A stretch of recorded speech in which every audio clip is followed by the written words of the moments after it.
All right, let's get it going. He's the tallest man on the radio, so sit right back and enjoy the show. Flying through the air like a ballistic missile. Here's your host, Ben Kissel.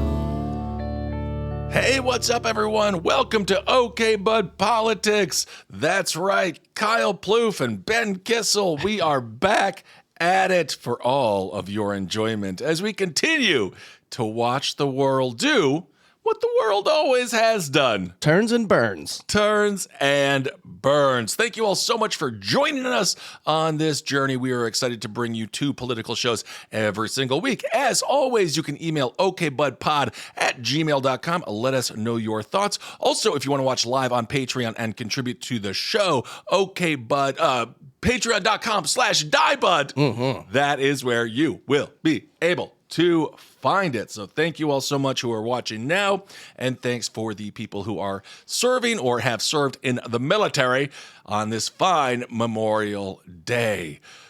Today, I want to talk about immigration, but I want to talk about it from the financial perspective. Ooh. There's a lot of money being made on deportations and a lot of money being made on imprisonment. Want to get to that. Also, we have some positive news and some not so positive news when it comes to legislation that has been put forth and some that has passed.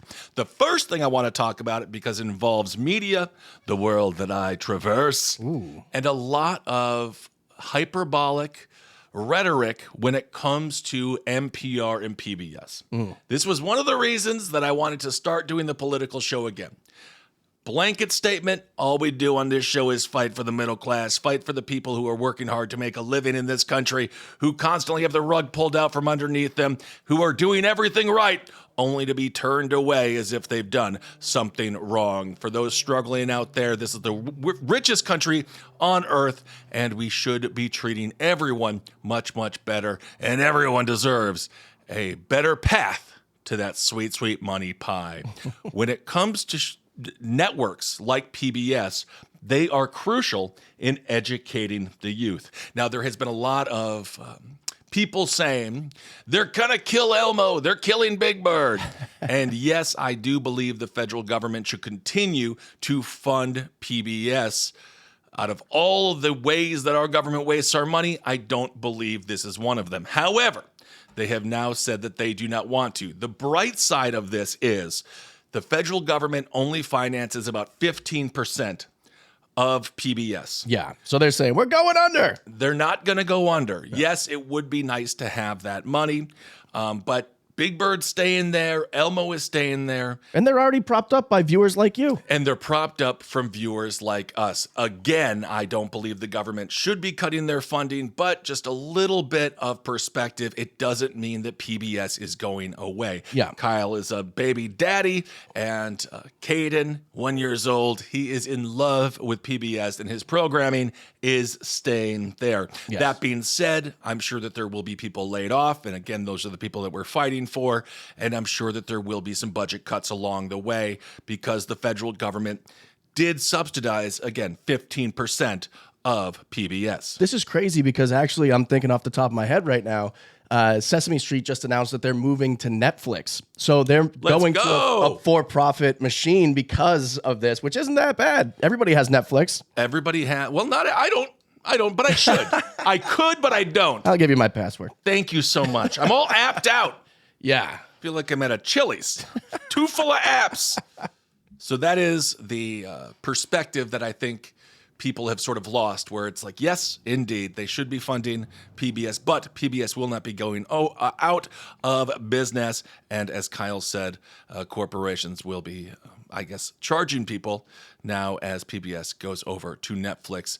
Why do I think that this was a bit of BS? Because per taxpayer per year, approximately $1.40 goes to PBS, which is $1.40 that I think we all could afford to spend on something as needed as educational television for our children who might not be able to afford any other programming. When it comes to NPR, this is where I have a very, very small violin. NPR is also not going anywhere. National Public Radio. Of course, I love radio. I remember I was doing a show called Round Table of Gentlemen for those OG fans, and I met with a dude named Chris, who was the head of NPR programming. I really wanted to get in there, not realizing that I'm the antithesis to everything that NPR is, and I sent them Round Table of Gentlemen as an example of my unbelievable work. And I'm fairly certain the first word of that episode was a friend of mine, Holden, saying the slur against gay people. So there you go. NPR doesn't want people talking about eating ass? It wasn't that. It wasn't that. But no, they don't. I toured NPR studios, and I was like, this is like walking into a sugar-free mint. I was a little bit bored already. And everyone that was doing the shows seemed as if they were a little dour. It's just not my style of entertaining. However, I love listening to NPR. Wow. I just can't imagine sitting there slothing through hours and hours and hours every day, talking like this. And then I love that when cream. And of course, you go on and discuss cheese. Yeah. So NPR only received 1% of its annual operating budget from the government. It was $11.2 million annually. So wow. NPR also is not going anywhere. Again, yes, I don't believe that needed to be cut from the government budget. But on the bright side, 99% of NPR's funds come from elsewhere. So it's individual contributions, community engagement. Yeah, this is PBS. 67% come from individual contributions. So and that's the same with NPR too. Right. Everyone's writing their checks and they're going to be fine. So anyway, let's just put that fire out a little bit because I, of course, initially being like, they're going to cut NPR and PBS. We need those programs. Yeah. But they will be okay.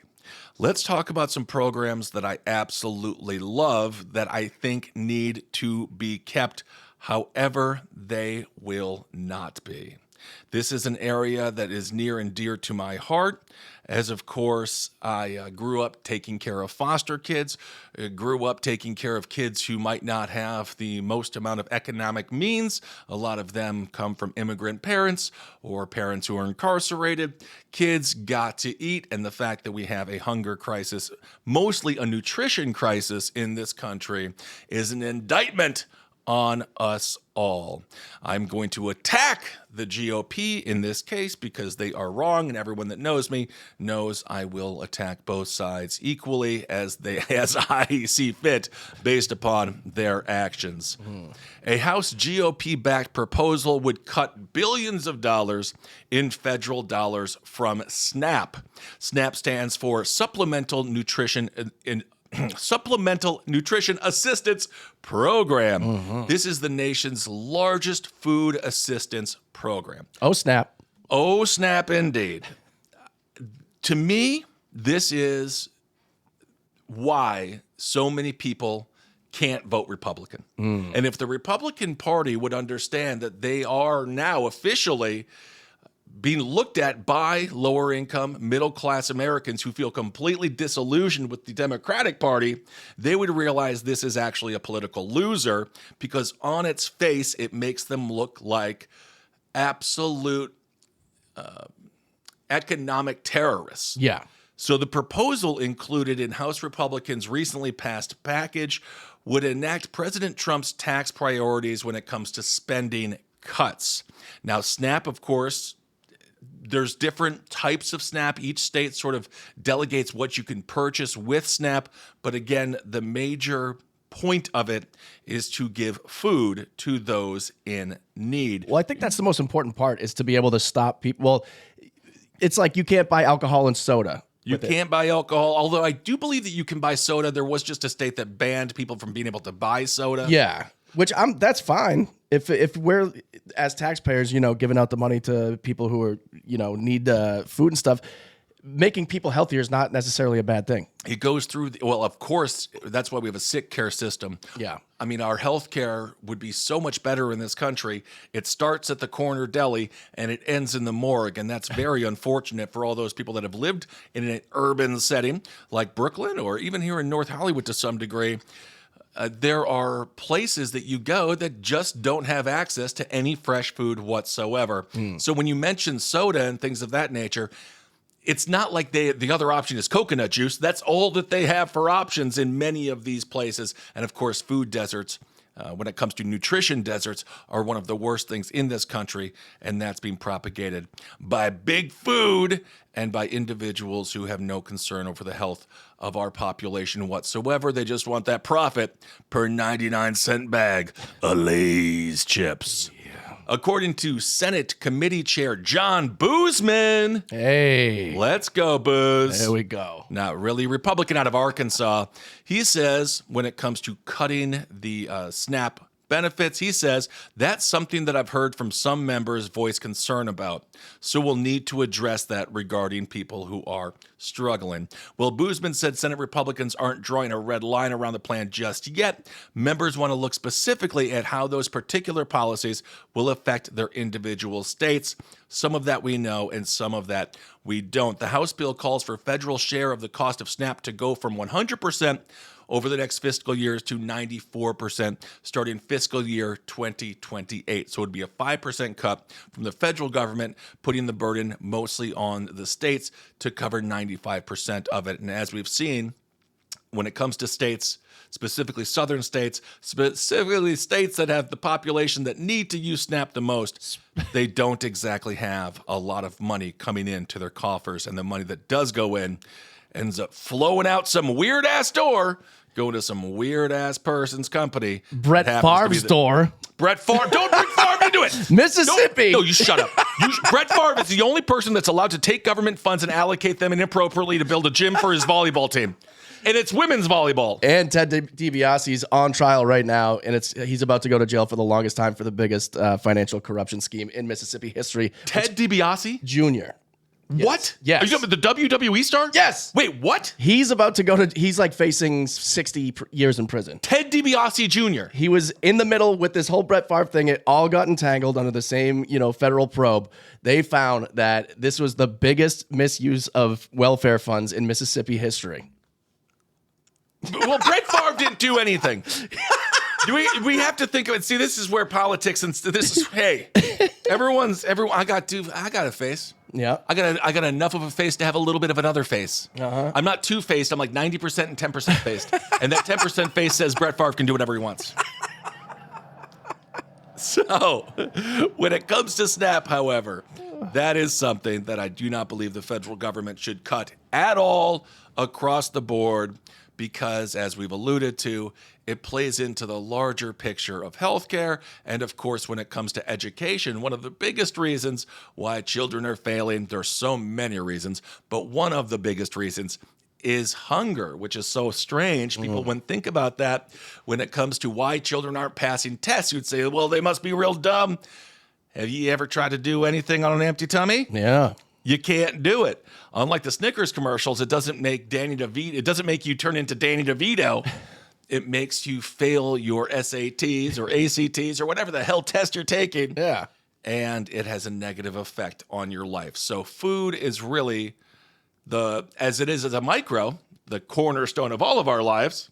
Changes your day if you eat or don't eat. Yeah. And of course, the macro is just the same. So keep SNAP. I don't believe the Republicans are on the right track when it comes to this. In the fiscal year 2023, data showed the U.S. Department of Agriculture showed that the national payment error was around 11.68% when it comes to people who don't deserve the benefits receiving the benefits. 90% of the people that receive them deserve them. And of course, there's going to be a little bit of an outlier as with anything. That needs to be built in all the time.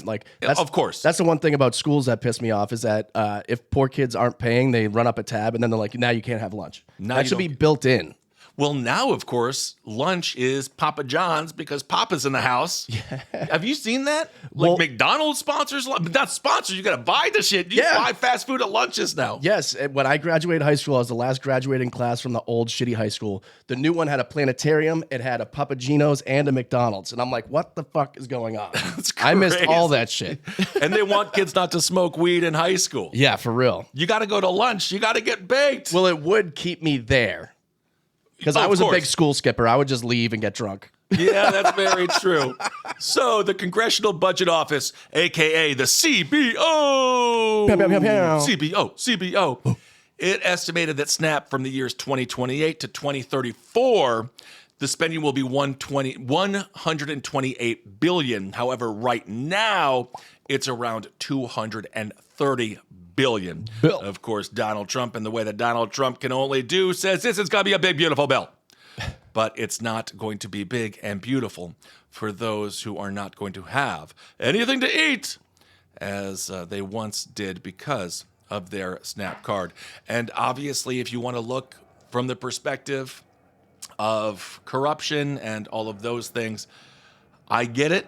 Some people, as we've talked about, they might be buying soda, but we also have to look at how many people benefit from it, and that's where I try to, draw my political opinions by, yes, some people will take advantage. It's every single thing in this country people take advantage of. Yeah. And then also people who desperately need these programs, specifically, again, the elderly, the young, the disabled, just folks who might not be able to get a leg up in this country without it. This is according to Representative Don Bacon. Wow, we got Booze Man and Bacon. Bacon, two good things. It's Memorial Day, baby.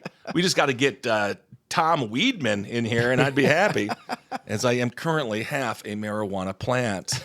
46 days no booze, though. Hey, congrats. Not a booze man anymore. I want to drink not now. I don't want to drink now so I can drink in the future because I want to be 60 years old drinking a margarita with my feet in the sand. There you go. I'll have a beer for you. That's my dream. Have a bunch of kids running around and be like, "Hey, get out of here.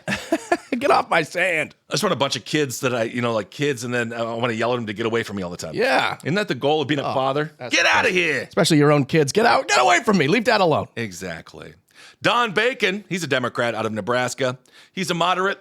He says he's open to states fronting a portion of SNAP, but he wasn't entirely in favor of the 5 to 25% cost sharing range for states. He says, "I really didn't like it, but I don't mind a small mark because really they executed, and if they're not executing them well, then it gives them skin in the game." So they want the states and the federal government to come together, give the states a bit more of a burden, so then the states will be forced to make some changes to their program. And of course, if the federal government is simply having all the risk, then what's to stop states from not caring what people purchase or what the benefits are?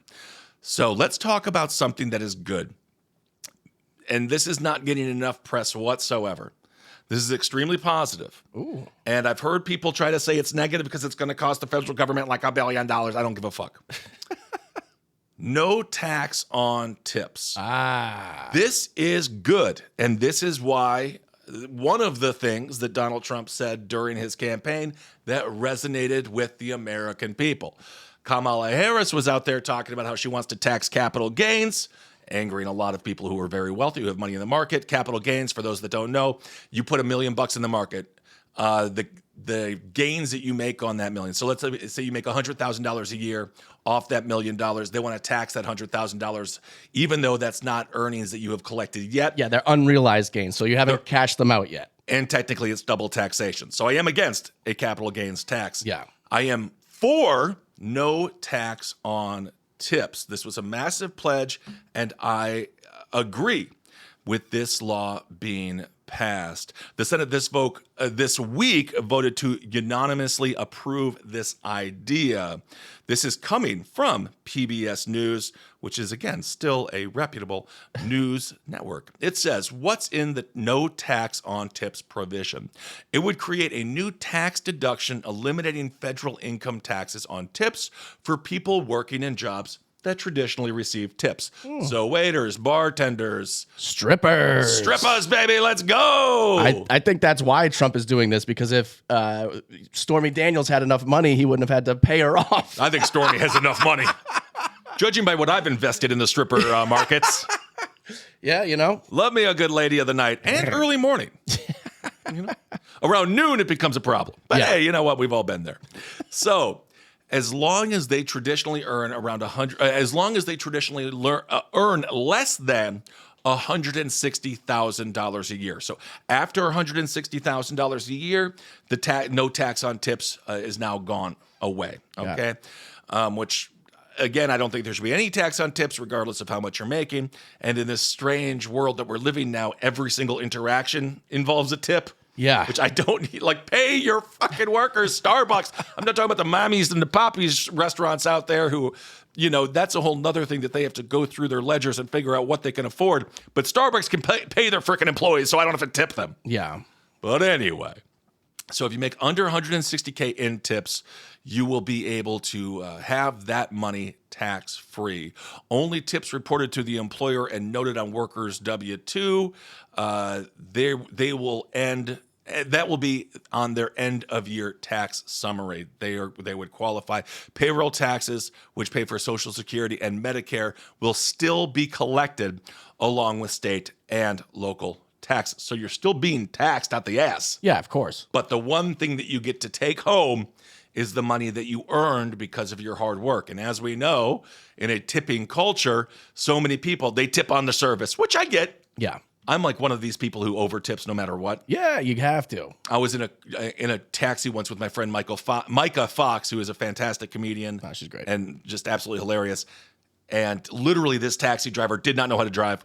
And he hit somebody on the highway. He rubbed up against a sanitation truck. Oh, it was awful. I still gave him $20. Holy I'm horrible. shit. I literally tipped him like $5. And then I called 311 and I was like, this guy's got to get off the road. Wow. Because that's how psychotic I am. He deserved nothing. Here's your last $20. Literally, he deserved nothing. So the proposed deduction is set to expire after 4 years. So this is just a 4-year break in taxing our tips, and hopefully it could become solidified for years and years to come. I can start bartending again then. Yeah, that's The next true. 4 years and then be out. Some people, yeah, exactly. Now, this is what sticks in my craw. Oh. The Congressional Budget Analytics, they say, oh, no, if we do this, we're going to lose $40 billion through 2028. Well, I don't know. Find it somewhere else. Find it somewhere else. What about all the other fucking money? Yeah, what are we talking about? I hate, and also this is like, people are ill. Yeah. People who are against this now, of course, just because it's coming from the Republicans and the Trump administration, there's people on the left being like, well, the federal government's going to lose a lot of money. They're fine. Yeah, $40 billion is like to the government, like finding change in your couch. You can find some change under your bed too. They'll be just fine. Yeah. I don't have any sympathy for them or whatever that is. So the Trump administration say that the campaign on federal taxes, they say in the campaign about federal taxes on tips, Trump made the promise during a campaign stop in Las Vegas. And I remember I was there in Las Vegas when he got shot, which was amazing. He wasn't shot in Vegas. I was going to say, yeah, that was Pennsylvania. That was you Pennsylvania. were in Vegas when that happened. I was in Vegas when he got shot in Pennsylvania. I was at Harris. Oh, wow. And it was fascinating because half the crowd was like, yeah, a little bit to the right. Did they start taking live bets on whether he was going to live or die? Bro, it would have been amazing. We definitely were talking about it. Yeah. Half the crowd was really upset. The other half was like, come on, do better. This is America. You're supposed to be able to aim it well. Yeah. But it is interesting because obviously a place like Nevada, specifically Las Vegas, it's a high tip place. Yes. That's where the vast majority of people make their money, at the casinos, in the service industry. So they were very, very happy about it. And I don't think Nevada was particularly up. I think it was going to, well, it was a little bit up for grabs. People were like, maybe Harris, she didn't have a chance in hell, in my opinion. Yeah. But that was definitely one of the areas, when it comes to Nevada, that was definitely one of the areas where Donald Trump was like, I'm making this speech in Las Vegas for a reason. Yeah. Because this is going to be the population that is going to be thrilled with the no tax on tips. So experts say middle-class income service workers are going to benefit from the tax break. This is according to Michael Lynn. They also say it might heighten some inequities. They say if your goal is to help the poorest service workers, this might not be the way to do it. I disagree with him, but that's just me. About a third of tipped workers make too little to owe income taxes in the first place. But that doesn't mean that they should take home their tips because he's saying, well, if you don't tax their tips, we're not going to be able to tax them on income. So now the government's going to be screwed. Oh, my God. People get obsessed with making sure the government is taken care of. Yeah. As, of course, they cut, as we've talked about, PBS, NPR, and your Snap. But we want to make sure that they're just taken care of just because. Yeah. Those sandwiches aren't buying themselves at lunch. No. And God forbid we don't buy that $5,000 fucking hammer Yeah. for our most recent war machine. Yeah. Bribes don't pay for themselves. They really don't. The median age of tipped workers is 31, which is interesting because a lot of people, more skeptical folks, they would say things like, well, if you don't want to, you maybe get a real job. Maybe if you wanted to have a living, why are you a waiter at 30? Well, welcome to America when AI is officially taking the job of poets, officially taking the job of artists, officially taking the jobs of animators, of really anything and everyone. This is one of the last bastions where, I mean, a robot will end up taking waiter jobs, but this is one of the last bastions where people want to have human-to-human interaction. Yeah. So that's what people do. So yes, the average age is 31. Wow. It's a career. Yeah. You know, among tipped workers who make enough to owe Uncle Sam, the average tax cut will be around $1,800 a year. It's a good chunk of change. That's a great chunk of change. $1,800. I mean, that's enough for, in some places, a couple months rent. Yeah. Getting your vehicle fixed. Not here. Not here. No, we're in hell. That's not even enough for 1 month. One month. Yeah, we're pretty much in hell. This is according to Sean Kennedy, ex-vice president of the Public Affairs for the association. He says eliminating tax on tips would put cash back in the pocket of a significant number of workers in the restaurant and food industry and could help restaurant operators recruit industry workforce. He calls the legislation the no tax on tips legislation, sensible legislation, and fiscally responsible. The Culinary Workers Union specifically credited the state's 2 Democratic senators, Catherine Cortez Masto and Jackie Rosen, for working with the Republicans to push the legislation forward. And again, called on the House to get this frickin' done.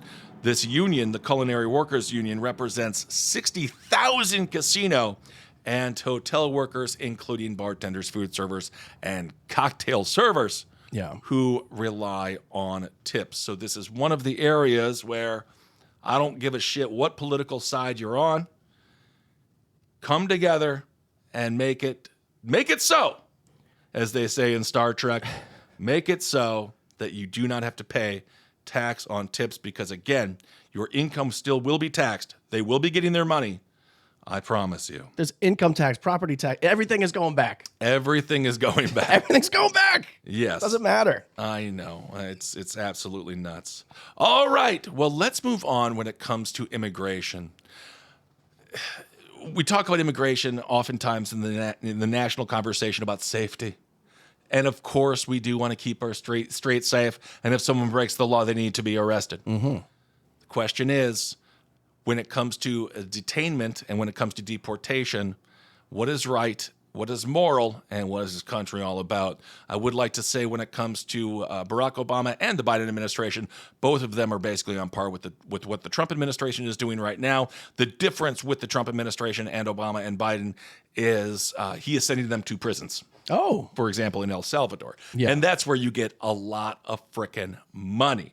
But it's a misnomer out there that somehow Obama they used to call him deporter in chief. Yes. That was his nickname. So it's like, I remember when Obama was so nice to those immigrants. But he also did start programs that were beneficial. I can't believe I'm blanking on the name now, but that allowed children who were born here to have residency.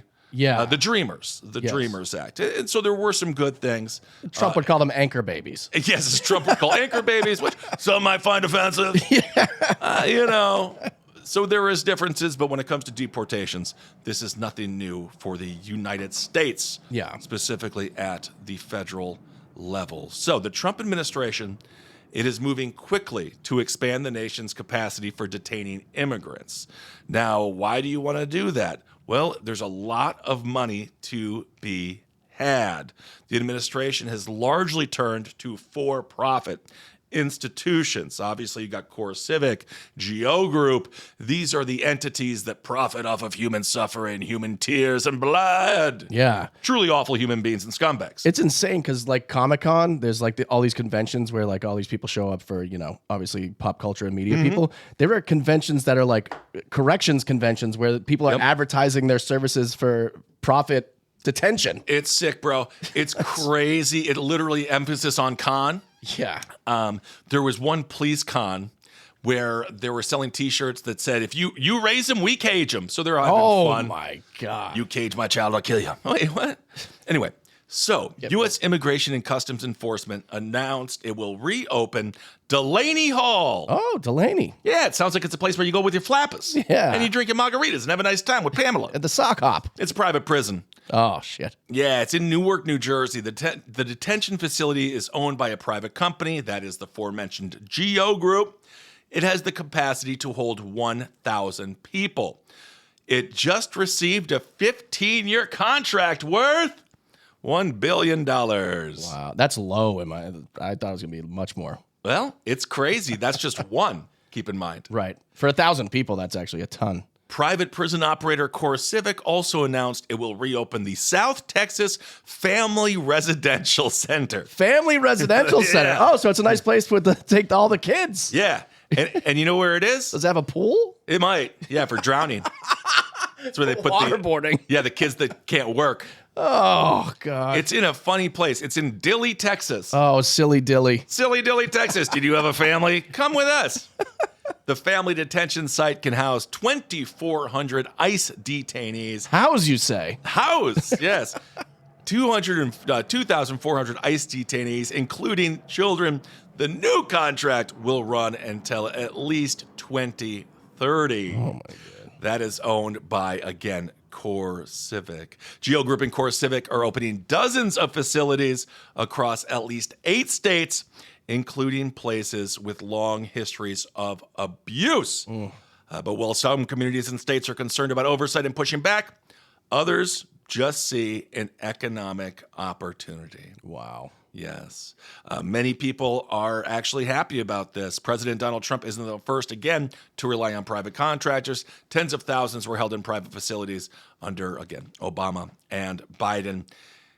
It's just a bit of a different wrapper on the exact same package. But again, in Obama's defense somewhat, he did come up with some solutions that would open some windows for registered human beings in this country. You open the windows with a drone strike. Well, that's the other part. It's a what did he say? It was a scalpel. Yeah. It's a scalpel. So that's really, really nice for all the people that got their weddings blown up. It was a scalpel. Yeah, it was cancer. You had to cut out. Yeah, sweet. That's awesome. So, according to Tom Homan, who I've met multiple times at Fox News, short guy, shorter than you think. Yeah. Big head. He is Trump's border advisor. He says the ICE's detention capacity will be at least 100,000 people. Donnie has reportedly touted his goal of staging, quote, the largest deportation operation in American history, vowing to deport millions. There are an estimated 11 million immigrants in the United States right now. According to acting ICE Director Todd Lyons, he says attendees of the 2025 Border Security Expo, to your point, Kyle. See, what the hell? It was in Arizona. Wow. Apparently they are thrilled, but they want this to be treated more like a business. Lyons says we need to get better at treating this like a business. Let's rent out the Javits Center and talk about it. So he's talking about taking human beings, and we're not getting into we're going to call people human beings, right? Yeah. And these are not criminal. If you commit a crime in this country, hey, whatever happens to you, and it's going to be a nightmare, right? Right. But you're just here, right?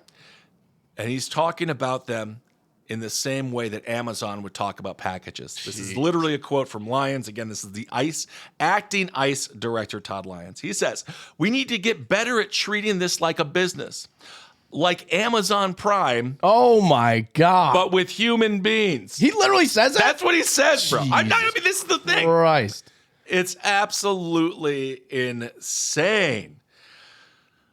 So, on top of that, they're expanding contracts and things of that nature. Apparently, they're going to build a detention facility similar to Guantanamo Bay, and they're going to reopen Guantanamo. Oh, that worked great. Yeah, there you go. Perfect. As of March of 23rd, ICE had 47,892 people in custody. Of course, there are many more people that are on that line. Are they reopening Abu Ghraib? I'm not sure. I think maybe they should. Still, interestingly enough, we actually had more people being deported in the year 2020 than we do now. But of course, this year is not close to over. I mean, I guess it's getting close to over. So we are on track for that. Anyway. All right. So just a reminder, when you hear the rhetoric about immigration, about deportations, is it about safety? Is it about law and order? It is about the only law that matters in this country, which is money. All right. Just lastly, let's talk about people being too fucking sensitive. And I'm really pissed at this New Jersey bar. There's a New Jersey bar. It's in a very conservative part of the Jersey Shore, because why not? Yeah. There was a Bruce Springsteen cover band that was going to perform there. But then Bruce Springsteen went overseas and said a bunch of shit about Donald Trump, right? America's in trouble. America's in trouble. You don't like the boss. I love the boss. Trust me, I'm a working man just like you. He's a multi-billionaire. $2.5 billion in the bank. I like the boss. Now, I will also say I'm one of those people. Like, when I go to a stand-up show, I'm like, yeah, talk. When I go to a music show, I'm like, can you play fucking music, please? I'm just like you. I put on my brand new designer work boots. Well, I get it. I would just say, can you play The River, please? Yeah. But nonetheless, because Bruce Springsteen spoke, which of course he's more than allowed to do, a cover band has now officially been unbooked at a bar in New Jersey. Yeah, they're playing other people's songs. Are they allowed to sue now for conduct detrimental to someone else's brand? I hate this. The name of the bar is in Tom's River. Yeah. It's called Rivs. That's, where he's from. Rivs Tom River Hub. That's his horrible name. The name of the cover band is No Surrender. They've been around for 20 years. It's a 9-piece Springsteen cover band from New Jersey. And apparently they are officially uninvited. Yeah. The bar owner, Tony Rivoli. Tony Ravioli? Tony Rivoli. He said he got a bunch of concerned texts. So he had to cancel the gig. Wow. They were, what the fuck is going to happen at a cover? Anyway. Come on, everybody. That's where the boss is from. Come on, everybody. Let the band. You're just hurting. It's a 9-piece band. You're just hurting them. Yeah. You know how much money they don't have? Yeah. So Rivioli allegedly put the end to the show. The show was booked 9 months ago. This is their baby. This is their baby, right? The name of the main guy in the band, his last name is Hobbycorn. Wow. Hobbycorn. So it's not like Springsteen, it's Hobbycorn. And then he said the owner told him it's too risky at the moment. What? I know. So this is what's wrong with you? Can you imagine being so far up Trump's asshole that you go to your favorite bar and there's a Bruce Springsteen cover band and you're like, well, Bruce said this in UK. It's like, shut the fuck up. Get this band out of here. Sit there, get shit-faced, and listen to the damn music.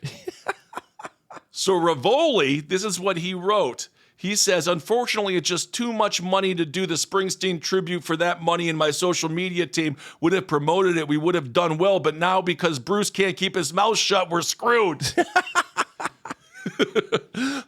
Hobbycorn offered to have his band play only classic rock covers. They were like, fuck it, we won't do the boss. We know the Eagles. We know the Hotel Eagles. California for 6 hours straight. Bro, we're good, dude. We can play a bunch of shit music, dude. Don't even worry about it. But then Rivoli balked at paying them $2,500 just for classic rock. $2,500. That's what they were. A 9-piece band making $2,500. Wow, that's a lot. Yeah, they're going to be on Snap. But he's like, no, I was going to offer you that $2,500 because you were going to play the Bruce Springsteen songs. And they're like, well, you don't want us to play Bruce Springsteen songs, so we'll just play classic rock. He's like, I'm not giving you $2,500 for classic rock. What the fuck? This is why everyone's damned if you do, damned if you don't. This is a perfect example of fucking over the only people that want to work. Yeah. So in a message from the band's bassist, his name is Guy Fleming, he says whenever the national anthem plays, this is what he said. This is what Rivoli sent to the bassist as a reason why, right? As why they can't play. Uh-huh. He says in a text, When the national anthem plays, my bar stands and is in total silence. That's our clientele. Tom's river is red, and we won't stand for his bullshit. Wow. So there you go. Wow. According to Hobbycorn, he's again in the band. He said, "This is not political for us. We're just a cover band that's trying to make some money. And people rely on it financially. We're the ones really getting hurt." Oh, man. Yeah, he says, at that point, there were negative vibes about the whole thing. I guess there was definitely a safety concern. Oh, my God. Can you imagine being so mad about something that Bruce Springsteen said that you attacked the cover band that's cover randomly band. playing in your town on a Friday night? I also like to think that wouldn't have happened. Yeah, But probably I not. don't frickin' know. Oh, they're getting hate mail from somebody. It had to have been like one person that was being a dick and We just are trolling. we're not him, Yeah. right? Like, we're the cover band. I don't want to hear about the Chicken Man. Well, now you're going to cover this ass whooping. Jeez, that's how crazy we are as a country right now, everybody. It's crazy that people love Bruce Springsteen so much and they're like, yeah, you're the boss. You're the boss. He's the boss. If he wanted to be super relatable, they'd call him the employee. Yeah, you're with us, pal. Well, that's a good point. Valid point. All right. Thank you all for listening to the debut episode of OK Bud Politics. What do we got for chat? We got some chat. Jeff is asking who the hell reports cash tips in the first place. Well, a lot of the people that get them it's now via debit card and via American Express cards. That's true. So you have to write that's it what I'm down. saying. There's a lot of people who do cash tips though. That I see what he's saying. Like you Yeah, report but you report the cards, you don't report the cash. And then other people, Jeff, aren't fucking liars. Hey, All right. You know, sometimes. Thank you for your service, Jeff. Brittany says, "What if Tony Ravioli just didn't have the money to pay them?" Which I think might be the case. They might be falling on hard times over at the. Yeah, at the rib, at Ribs. That's why it's called Ribs, because his last name is Rivioli. Oh my God, what a nightmare! What a fucking nightmare. Oh man, Haley saying you have to report card tips. Yeah, that's right.